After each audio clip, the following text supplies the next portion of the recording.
What's up, everybody? Today I'm talking about the truth about corsets. Within costuming, and specifically historical costuming, there's a lot of talk about corsets. As a historical costumer, I'm very passionate about this subject. There are a lot of misconceptions that go around.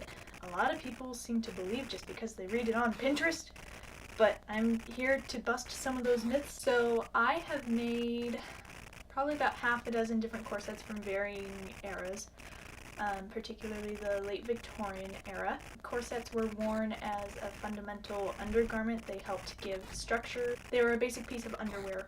Corsets came into style around the 1840s, and then they were worn throughout the rest of the 19th century, and through 1920-ish was when they started to go out of fashion, though corsets were still worn in varying forms through the 1950s and 60s. So the first thing I'm going to talk about is getting into a corset, because this seems to be a very big misconception that women could not get dressed on their own. I am here to show you that that is indeed not true. This is an 1880s corset that I made.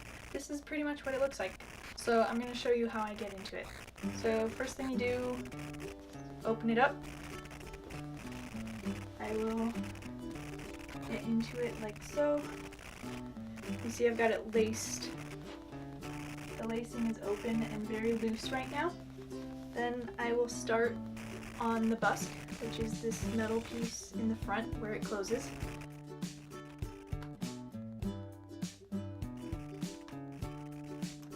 Now it's really loose on me. Now I'm going to turn around.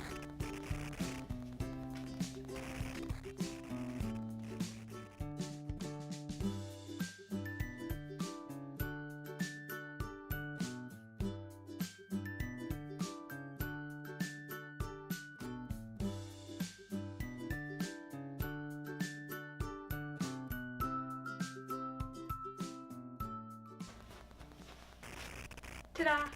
So in a historical context, this would be worn over top of a chemise and drawers.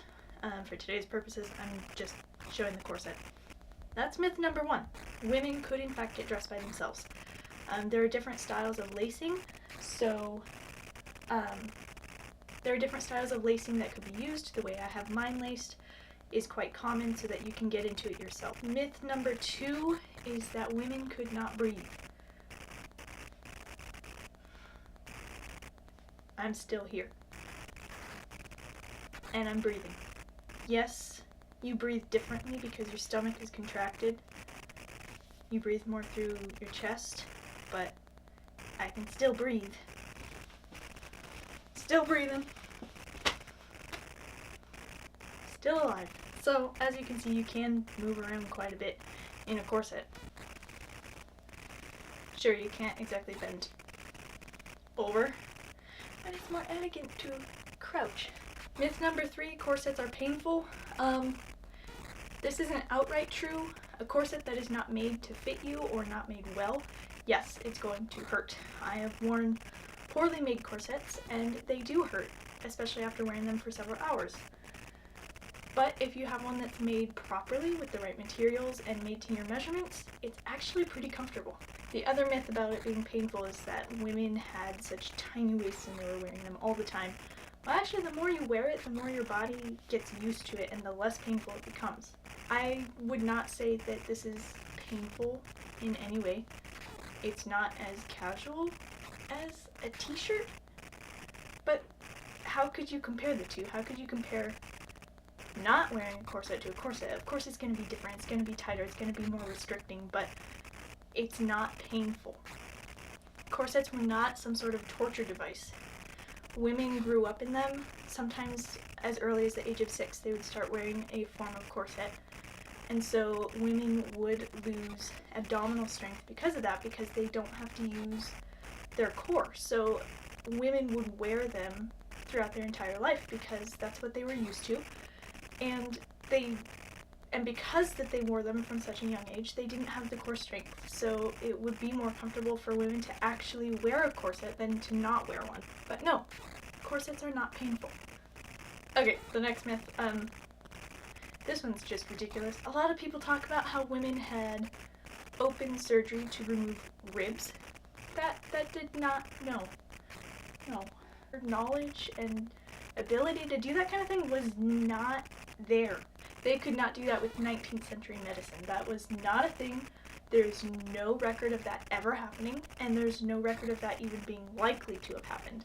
So no, women did not have ribs removed for the sake of fashion. This next myth I blame largely on Gone with the Wind. The ideal waist size of a woman is 16 inches. No. Most women's waist sizes were about what mine are. I can corset down to 25 inches. That's about a 3-inch waist reduction. That seems to have been based on extents and research that I have seen done by other people and what I've seen myself. That was on the small end for a adult woman of that era. 24 to 25 inches would be on the small end. Women's waists were not this small. That whole ideal of a man being able to put his hands around a woman's waist is ridiculous. So there are cases with tight lacing, which is a completely different thing, and the majority of women did not do that. Women wore corsets every day, but they did not tight lace. That was a weird thing even back then. Women's waist size were not 16 inches. That's ridiculous. People were a little bit smaller back then, but they were not that much smaller than today. That's all I have today. So I just wanted to make a video on this topic. I know there's a lot of other people who have done very similar videos, but I just needed to put my own voice out there and share some of the things that I've come across. Don't trust Pinterest, that's the moral of the story. And corsets are wearable and comfortable. Hopefully this clears up a couple of misconceptions. I'd love to hear your thoughts in the comments below and any other ridiculous ideas that you've heard about corsets. So leave me a comment below and like, share, and subscribe. Thanks for watching.